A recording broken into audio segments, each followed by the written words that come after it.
That evening, when Avery Quinn came home from her first day at a towering corporation, she kept her sleeve pulled down over her wrist, even though the apartment was warm enough to make her sweat. Grant Quinn, her quiet, unassuming father, only had to catch one glimpse of the bruises circling her skin to understand this had not been an accident. Avery begged him not to get involved, insisting that the man who had left those marks was untouchable, the chief executive of one of the largest companies in the state. Grant did not raise his voice or slam his hand on the table. He simply picked up his phone, dialed a number his daughter had never seen before, and said 4 words that would end an empire. Tomorrow, they will have nothing left to return to. If you want to know exactly what an ordinary father did in the 24 hours that followed, stay with this story until the very end, because nothing about the ending is what it seems. The late afternoon light was fading into a dull amber over Belhaven when Avery arrived home earlier than expected, stepping through the front door of the small house at the edge of town, with her shoulders drawn tight and her face arranged into something that resembled calm. The house smelled faintly of coffee and cut grass, the ordinary scent of a life that had run on the same quiet rhythms for years, and for a moment Avery stood in the entryway as though trying to remember what that normalcy had felt like only that morning. Somewhere down the hall a radiator ticked as it cooled, and the sound seemed unreasonably loud against the silence she carried with her, a silence that had nothing to do with exhaustion and everything to do with fear she had not yet found the words for. She told her father the new job had simply been overwhelming, that corporate orientation always left people frazzled on the first day, and that she only needed a quiet evening to recover. Grant watched her cross the kitchen without saying much, noticing immediately that she reached for the cabinet with her left hand instead of her right, an unfamiliar habit for a woman who had been right-handed her entire life. She avoided his eyes when she spoke, glancing instead at the floor or the window, and when he stepped closer to hand her a glass of water, she tugged her sleeve down over her wrist so quickly that the motion itself became a confession. Grant said nothing about it at first, choosing instead to sit across from her at the table and wait, because he had learned long ago that pressing his daughter too hard only made her retreat further into silence. The glass slipped from her fingers a few minutes later, shattering against the tile, and when she flinched and threw her arm up to shield her face, her sleeve rode up past her wrist and revealed a ring of deep purple bruises shaped unmistakably like fingers. Grant did not shout or reach for her arm. He knelt down, began gathering the broken glass with steady hands, and asked in a voice so calm it startled her, more than anger ever could, whether someone at her new company had done this to her. Avery's first instinct was to lie, claiming she had walked into a door while rushing to a meeting, but Grant only looked at the bruises and pointed out, gently, that doors did not leave 5 distinct impressions of a human hand. She sat down slowly, pressing her palms against her eyes, and admitted that the person who had gripped her wrist hard enough to bruise it was Victoria Blackthornne, the chief executive of the very corporation she had just joined. Grant asked her to start from the beginning and tell him everything, without skipping a single detail, and he listened without interrupting even once as the story spilled out of her in fragments. He did not call the police in that moment, did not promise vengeance, and did not offer the kind of parental outrage most fathers might have shown. Instead, his stillness unsettled Avery more than any outburst could have, because she had never seen him look at anything with quite that particular focus. When she finished speaking, he set his phone down on the table between them, tapped it twice as though testing whether it was real, and asked her a single question that seemed to carry far more weight than it should have. Did Victoria ever realize what she had actually found? Avery did not understand the question at first, but the way her father's jaw tightened told her this was no longer only about a bruised wrist. She reached into the pocket of her blazer, which she had draped over the back of a kitchen chair, and pulled out a folded printout she had taken a photograph of on her phone earlier that day. Unfolding it slowly, she placed it on the table in front of him, and Grant's breath caught when he saw his own signature at the bottom of a technical safety certification dated only 3 months earlier, a document he had never seen, much less signed, in his entire life. Avery explained that her first day had begun ordinarily enough, with badge photographs, benefits paperwork, and a brief welcome speech from a human resources director who promised the newest class of compliance associates a bright future within the company. She had been assigned to the Internal Audit Division, a team responsible for reviewing safety certifications tied to Blackthorne's flagship logistics platform, a massive automated warehouse coordination system known internally as the Aegis Grid. Instead of sitting through the usual orientation modules, she had been handed a stack of recent certification files and asked to verify signatures against an outdated employee registry, a task that struck her as strange for someone on her very first day. Scrolling through page after page, she noticed the same name appearing on dozens of recent technical approvals, a name she recognized immediately because it belonged to her own father, a man who had left that industry, according to everything she had ever been told, nearly 8 years earlier. When she asked her direct supervisor why Grant Quinn's signature kept appearing on documents this recent, the woman's face went pale, and within minutes Avery found herself being escorted up to the executive floor instead of back to her cubicle. The executive floor smelled of fresh paint and expensive cologne, its walls lined with framed magazine covers celebrating Blackthorne's meteoric rise over the past decade, each one featuring Victoria's carefully composed smile. Victoria Blackthorne greeted her with a warmth that felt rehearsed, the kind of practiced charm reserved for investors and journalists rather than a nervous new hire, explaining smoothly that Grant remained an informal technical consultant to the company, someone whose expertise was simply too valuable to lose entirely. Her office overlooked the entire warehouse district below, a sweeping view of the very system her company had built its fortune upon, and she gestured toward it as though inviting Avery to admire an inheritance she did not yet know she was entitled to. She handed Avery a small authentication device, insisting it was a routine software update that needed to be installed on her father's home computer as a courtesy visit from the family of a valued partner. Avery, sharp enough to recognize when something did not add up, refused to take the device and instead asked directly why her father's name was attached to certifications for a system he had supposedly stopped working on nearly a decade ago. The warmth in Victoria's expression vanished in an instant, replaced by something colder and far more calculating, and she locked the office door before snatching the folder out of Avery's hands. When Avery reached for her phone to call for help, Victoria seized her wrist and squeezed hard enough to leave marks, leaning close enough that Avery could smell her expensive perfume mixed with something sharper underneath it, and told her that a first-day associate had no business questioning the people who had built the very company employing her. Avery agreed to stay quiet only to escape the room, but her smartwatch had already synced a photograph of the falsified document to her personal cloud account, a detail Victoria never thought to check. The basement stairs creaked under their weight the way they always had, and the air grew cooler and drier with every step, carrying the faint metallic smell of old wiring that Avery had never once questioned in 23 years of living in that house. Grant carried the folded printout down into the basement, past a wall full of metal storage cabinets that Avery had always assumed held nothing more interesting than old tools and holiday decorations.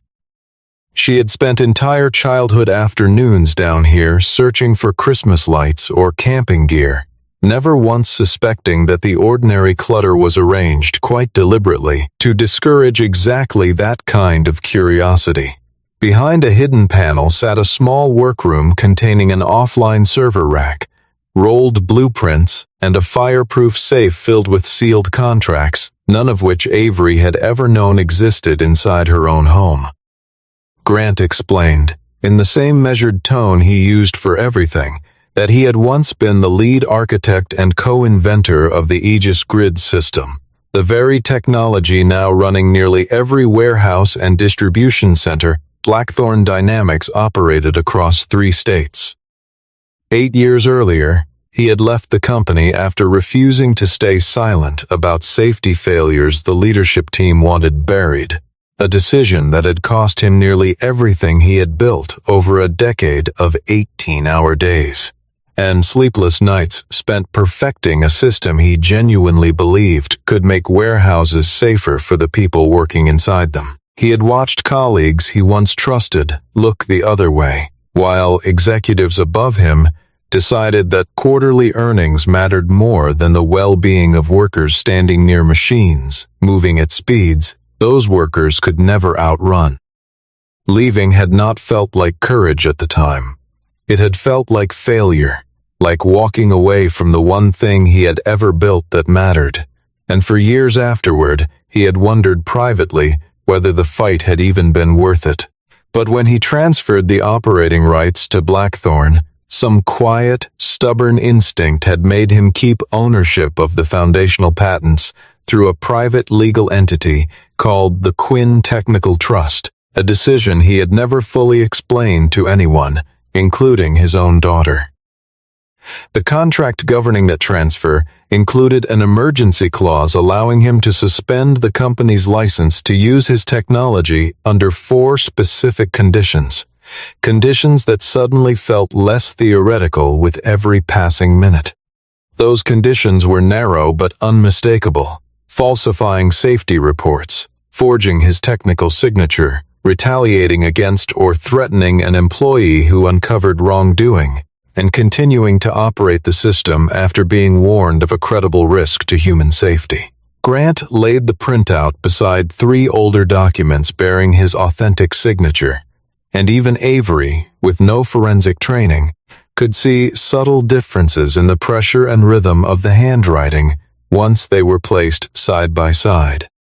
He was careful not to celebrate what he had found, reminding her that suspecting fraud and proving it in a way that would hold up against a company with unlimited legal resources were 2 very different things. If he pulled the license without solid evidence, Blackthorne's lawyers could argue he had caused billions of dollars in damages out of spite, a claim that could bury the Quinn Technical Trust in litigation for the rest of his life. He needed 3 things confirmed beyond doubt: that his signature had been forged, that safety documentation had been deliberately altered, and that his own daughter had been physically retaliated against for asking a simple, reasonable question. Grant asked Avery directly whether she was willing to give a formal, recorded statement about everything that had happened to her, making it clear the decision belonged entirely to her and not to him. She looked down at the bruises circling her wrist, thought of the fear in Victoria's eyes just before she had grabbed her, and nodded without hesitation. Grant picked up his phone and placed the first call of the night, dialing a number that connected almost instantly to a woman named Miriam Caldwell,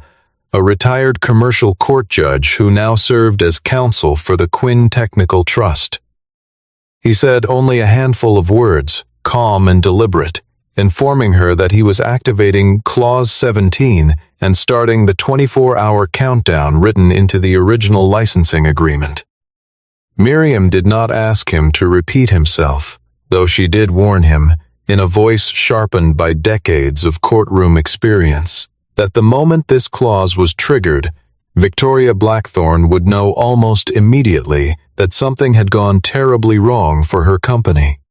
Outside, the night had turned cold enough that frost was beginning to form along the edges of the windows, and Grant made a fresh pot of coffee that no one really wanted, but everyone drank anyway, if only to have something to hold on to while they waited. Miriam arrived at the house within the hour, accompanied by an independent forensic data specialist she trusted from years of prior litigation work. A quiet woman named Diane who carried her equipment in a battered aluminum case and spoke almost entirely in careful, measured sentences.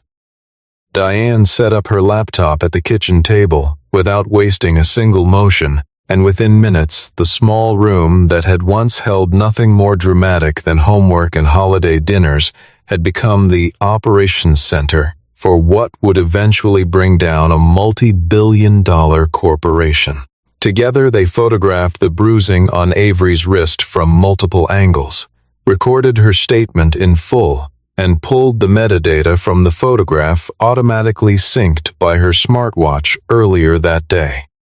The timestamp embedded in the image data placed Avery inside Victoria's private office at the exact moment she claimed the confrontation occurred, a detail that would be nearly impossible for opposing counsel to dispute later.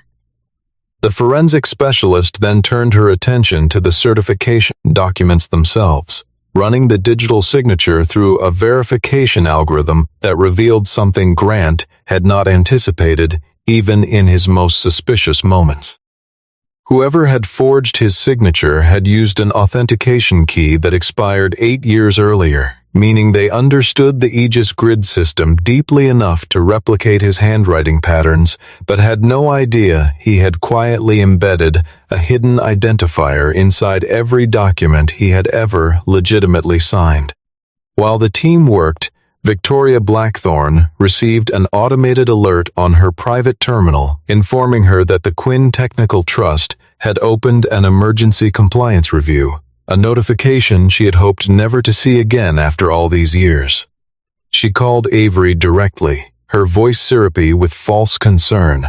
offering to cover any medical expenses quietly if Avery would simply sign a short statement confirming the bruises had resulted from an unfortunate workplace accident. Avery, sitting at her father's kitchen table with Miriam beside her, declined the offer without a trace of hesitation in her voice. Within the hour, Blackthorne's legal department sent a formal letter accusing Avery of stealing confidential trade secrets during her very first day of employment, threatening a lawsuit worth several $1 million if she did not return all copied materials immediately. Grant understood exactly what Victoria was attempting to do: transform his daughter into a criminal defendant before she could ever be recognized as a legitimate whistleblower. Miriam began drafting emergency whistleblower protection filings and sent Blackthorne's general counsel a formal notice demanding preservation of every relevant record inside the company's servers. If the corporation deleted so much as a single file after receiving that notice, the act itself would become powerful evidence of obstruction in any future proceeding.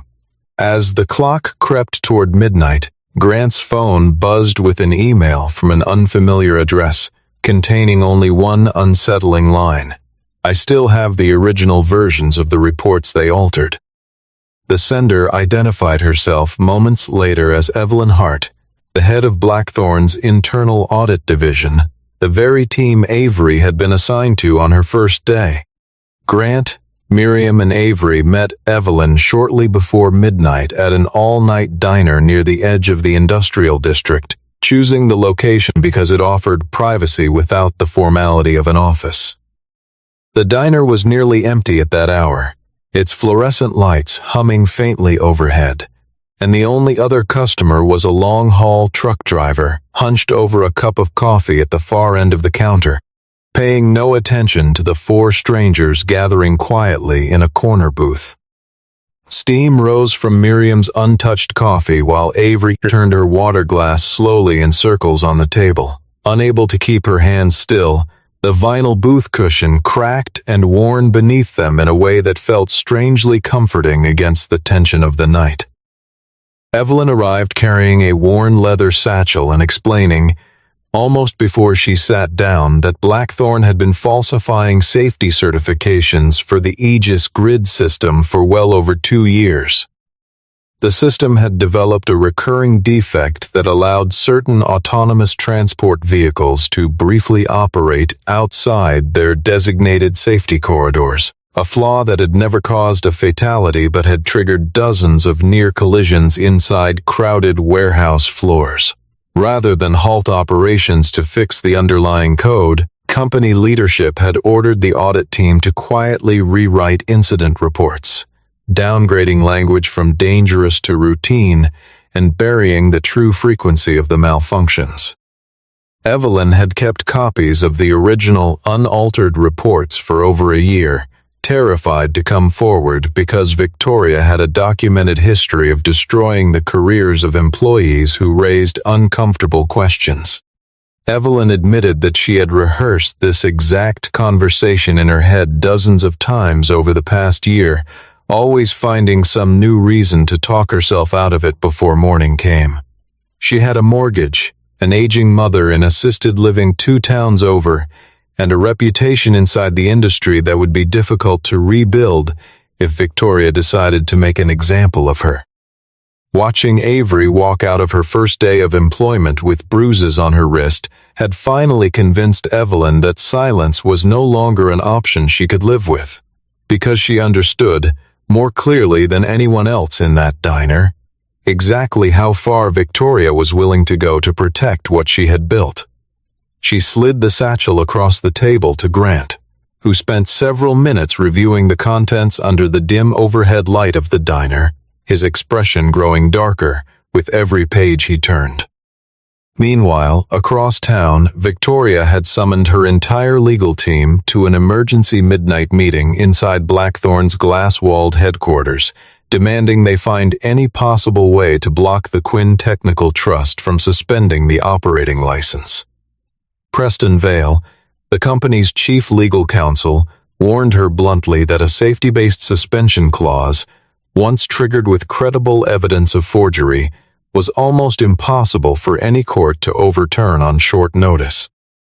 Victoria, refusing to accept that answer, ordered her technical staff to begin wiping selected audit servers and instructed Preston to quietly prepare a scapegoat narrative, pinning the falsified reports on a junior employee who had already left the company. Preston had spent 20 years building a career on discretion, on knowing exactly how far the truth could be bent before it snapped, and he had always believed himself capable of navigating that line without ever crossing it entirely. Standing in that midnight meeting, watching Victoria order the destruction of evidence with the same casual tone she might use to request a coffee refill, he felt something shift inside him that he could not easily name. Preston hesitated for the first time in years, watching Victoria issue an order that would not merely bend the truth, but actively destroy evidence in the middle of an active legal review. And he understood, with a clarity that frightened him, that he was standing at the edge of something he would not be able to walk back from. Back at the diner, Grant finished cross-referencing Evelyn's original reports against the sanitized versions Avery had discovered earlier that day, confirming without any remaining doubt that Blackthorne had knowingly operated a defective system while lying to regulators, insurers, and its own workforce. He now possessed everything required to trigger a full suspension of the Aegis grid license. Yet instead of pulling the system offline instantly, he chose what Miriam called a graceful shutdown sequence, allowing warehouses currently mid-cycle to complete their active tasks safely before the system powered down entirely. That decision, small as it seemed in the moment, revealed exactly what kind of man Grant Quinn had always been. Someone determined to protect the workers caught in the middle, not someone chasing chaos for its own sake. At exactly midnight, Miriam pressed send on the formal suspension notice, and a message appeared on every affected terminal within seconds. Aegis grid licensing will terminate effective 6 o'clock in the morning. The suspension notice fired automatically to Blackthorne's board of directors, its primary insurance underwriter, its lead banking partner, and its largest logistics clients within minutes of being issued. Victoria tried repeatedly to reach Grant directly, but every call was intercepted and redirected to Miriam's office, ensuring that all communication between the two parties remained documented and legally defensible. Desperate, Blackthorne's finance team drafted an offer to purchase the entire patent portfolio outright for an enormous sum, hoping Grant's price would simply be too tempting to refuse even under these chaotic circumstances. Grant declined without a second thought, explaining through Miriam that no amount of money mattered until the company acknowledged its wrongdoing and guaranteed real protections for the employees still working inside its facilities. Victoria shifted tactics again, threatening to leak a story to local media, suggesting Grant was exploiting his own daughter to extort a struggling corporation for personal gain. Avery, overhearing this threat, relayed secondhand through Miriam, grew visibly frightened that she had somehow destroyed her father's reputation instead of exposing wrongdoing. Grant reassured her gently that Blackthorne was not collapsing because of a single bruise on her wrist. The bruise had simply been the crack that finally let years of hidden rot show through to the surface. Meanwhile, Preston Vale, unable to sleep and increasingly uneasy about the direction Victoria was pushing the company, quietly pulled internal financial records and discovered she had been transferring corporate funds into private accounts controlled by the Blackthorne Family Trust for well over a year.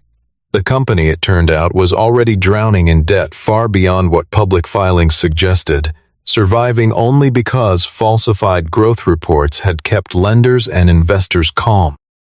If the Aegis Grid license disappeared, the bank holding Blackthorne's primary credit line would have every legal right to call the entire balance due immediately, a catastrophe the company had no realistic way to survive. Preston began secretly copying financial documents onto a personal drive, less out of loyalty to Grant and more out of a growing instinct for self-preservation.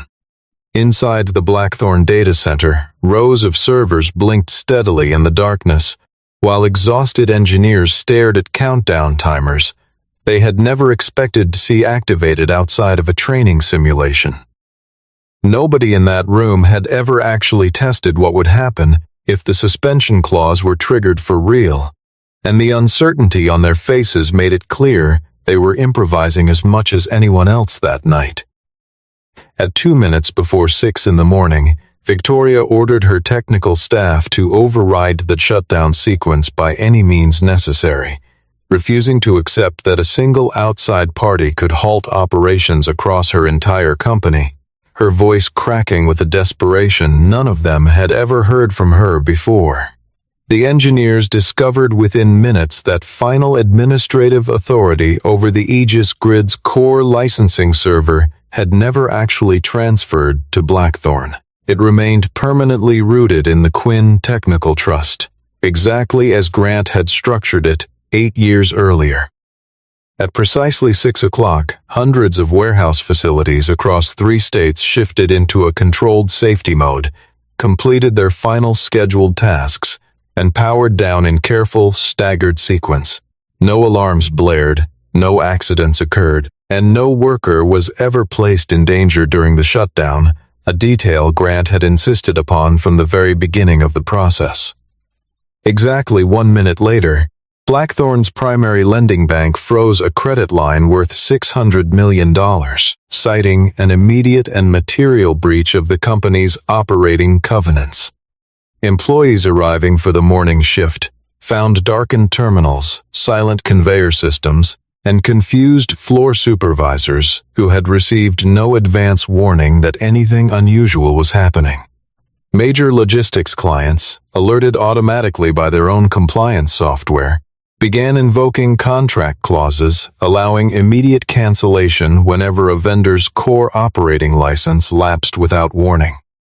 Blackthorne's insurance carrier suspended liability coverage within the hour, and the bank formally demanded a full accounting of every safety report the company had filed over the preceding 2 years. Victoria called an emergency internal meeting, standing before nervous department heads, and insisting that Grant Quinn was nothing more than a bitter former employee seeking petty revenge against the company that had once employed him.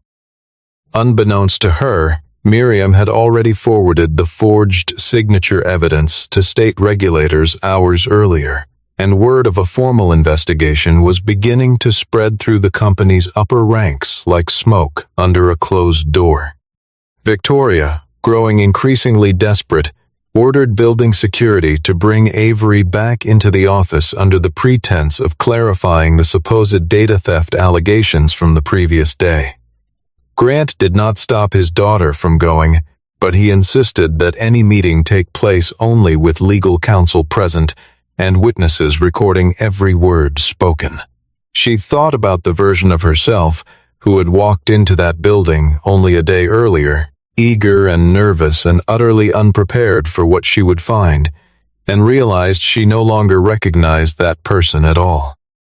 Avery chose to go anyway, refusing to let Victoria control the narrative of what had happened to her without at least standing in the room to speak for herself. Grant watched her check her reflection in the hallway mirror before they left, straightening her collar with a steadiness in her hands that had not been there the night before, and felt a quiet, aching pride he did not trust himself to put into words just yet. As the two of them prepared to leave for the Blackthornne headquarters that morning, Evelyn Hart made the decision to reveal her identity publicly, sending her original, unaltered audit reports directly to every member of the company's board of directors. Reading those documents for the first time, several board members realized with growing horror that Victoria's cover-up could expose them personally to regulatory penalties and shareholder lawsuits, regardless of whether they had known the details beforehand. The board chairman, alarmed by what he was reading, called an emergency session for 11 o'clock that morning, and within the hour, Grant received a formal invitation to walk through the front doors of Blackthornne Dynamics for the first time in 8 years. The Blackthornne headquarters rose 30 stories above downtown, its glass exterior catching the late morning sun in a way that made the whole building look, from the sidewalk, like a wall of fire. Grant paused for just a moment before the revolving doors, and Avery noticed his hand tighten briefly around the strap of his old leather bag, the only outward sign that walking back into this building carried any weight for him at all. Then he arrived wearing an old but carefully pressed suit he had not touched since leaving the company, walking through the polished lobby with Avery on one side and Miriam on the other, his footsteps echoing off marble floors that had been installed. He realized with a strange flicker of memory, the same year he had resigned. Former colleagues who had once dismissed him as a stubborn engineer too rigid for corporate life now stood frozen near the elevator banks, watching the man who held the fate of the entire building in his hands walk past them without a single word. Inside the boardroom, Victoria continued pressing her narrative, insisting that Avery had resisted being caught stealing confidential data and that any bruising had occurred purely as a result of that resistance. Avery, remaining composed despite the accusation, calmly presented the time-stamped photograph from her smartwatch, proving beyond dispute that the image had been captured well before Victoria's supposed discovery of any theft. Miriam followed by revealing the hidden identifier embedded in Grant's authentic signatures, a technical detail the forgers had never known existed and could not possibly explain away. Evelyn, sitting quietly near the back of the room, provided her original audit reports as corroborating evidence, while Grant walked the board through the specific technical risks leadership had deliberately concealed from regulators and clients alike. The board members shifted uncomfortably in their leather chairs as the evidence mounted, several of them avoiding Victoria's gaze entirely, their earlier confidence in her leadership visibly draining from the room with every new document placed on the table.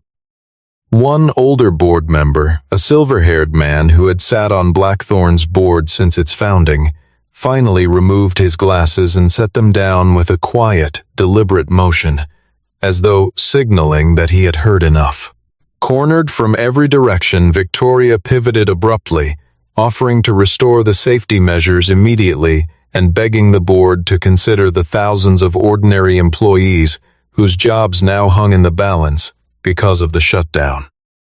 Grant, who had anticipated exactly this argument, revealed that he had already prepared a 90-day transitional licensing agreement offered free of charge directly to the affected facilities and client companies, provided they separated formally from Blackthorne and submitted to independent safety inspections going forward.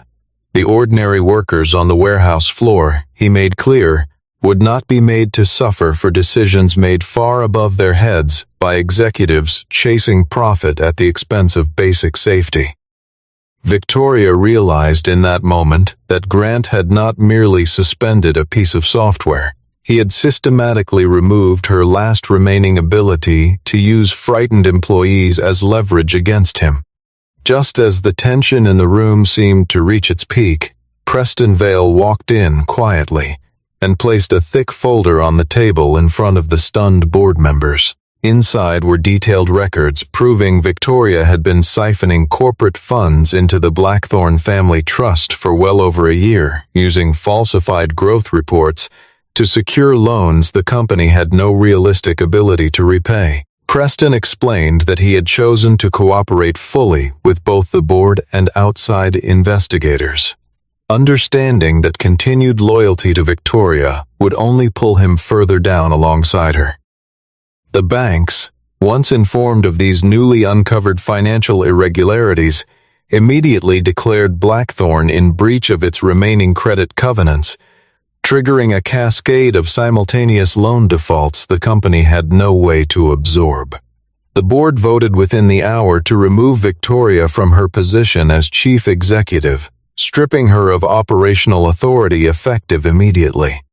Victoria attempted to invoke her family's controlling shares to overturn the board's decision, only to discover that those very shares had already been pledged as collateral against loans she herself had authorized months earlier. State regulators, acting on the evidence Miriam had submitted hours before, formally suspended Blackthornne Dynamics from continued operations pending a full investigation into the falsified safety reports. Company attorneys began preparing bankruptcy filings before the afternoon was over, quietly reaching out to potential buyers interested in acquiring whatever salvageable assets remained. Victoria turned to Grant one final time, her voice trembling with disbelief, accusing him of destroying an entire corporation over nothing more than a handful of bruises on his daughter's wrist. Grant met her gaze without flinching and answered her plainly, telling her that she had not lost her company because she hurt his daughter, but because she had convinced herself she could hurt anyone at all without ever facing consequences for it. Avery refused to treat the moment as a victory worth celebrating, insisting instead that every statement given to investigators and reporters focus strictly on the documented facts rather than personal grievance or vengeance against Victoria. Shortly before 5:30 that afternoon, facilities management quietly removed the Blackthornne Dynamics nameplate from the executive floor at the request of the court-appointed asset trustee overseeing the company's collapse. As Grant prepared to leave the building for what he assumed would be the final time, a courier delivered a sealed envelope containing an acquisition offer worth several $100 million from a rival logistic conglomerate eager to purchase the underlying technology outright. Grant looked at the envelope for a long moment, turning it over once in his hands before setting it down unopened on a nearby table without a word of explanation to anyone watching. Grant and Avery returned home that evening at almost exactly the same hour she had walked through the door 24 hours earlier, with bruises hidden beneath her sleeve. News outlets across the region were already confirming that Blackthornne Dynamics had lost its core operating license. that its chief executive had been formally removed from power, and that its credit lines had collapsed entirely, forcing the company into court-supervised restructuring. Victoria had not yet been formally charged with any crime, but she now faced active investigations into fraud, document forgery, obstruction related to the deleted audit servers, and retaliation against a whistleblowing employee. Grant declined the acquisition offer entirely, choosing instead to establish a new licensing structure for the Aegis Grid technology, overseen jointly by an independent panel of engineers, worker representatives, and outside auditors answerable to no single corporate owner. Facilities that had once depended entirely on Blackthornne for their operating license were permitted to transition seamlessly into this new structure, and the overwhelming majority of ordinary employees kept their jobs under independently managed operating units. Evelyn Hart was offered leadership of the newly formed compliance division overseeing the transition, a role she accepted almost immediately given everything she had risked to bring the truth forward. Avery was also offered a position within the new organization, but she insisted on applying through the standard public hiring process rather than accepting a role handed to her simply because of her father's name attached to the company.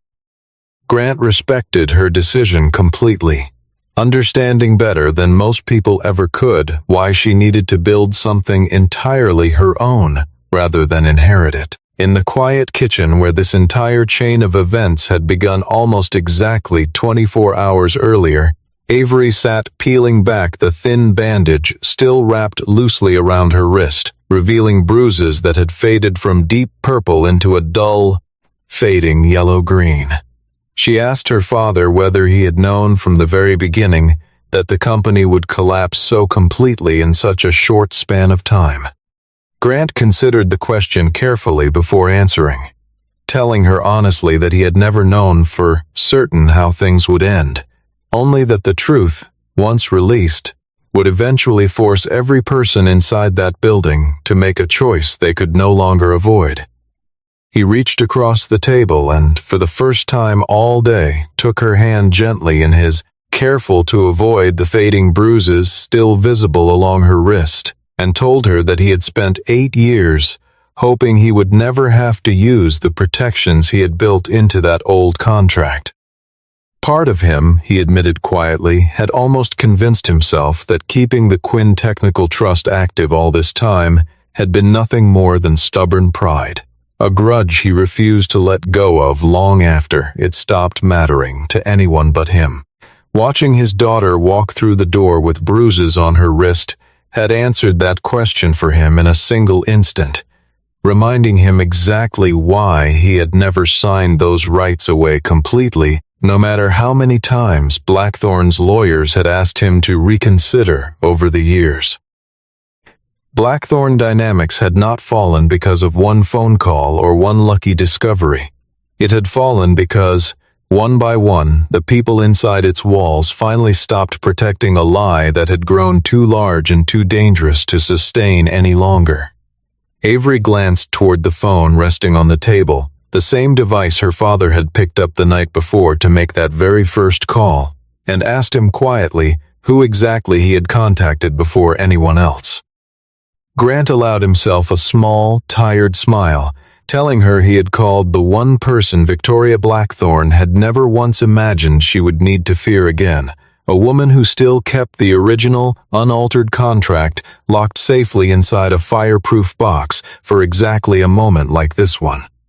Father and daughter sat together at the small kitchen table where the whole story had started, with no celebration, no expensive dinner, and no triumphant declarations of victory anywhere in sight.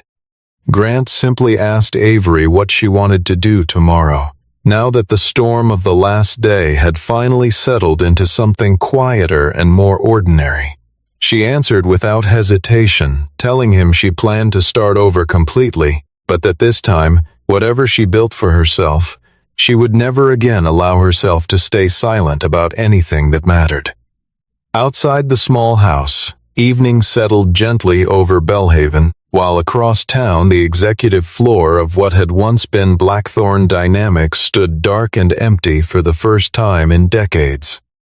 In dozens of independent facilities scattered across 3 states, the lights of Grant's new licensing system flickered steadily to life instead, humming quietly into a future no longer controlled by a single family determined to hide the truth at any cost.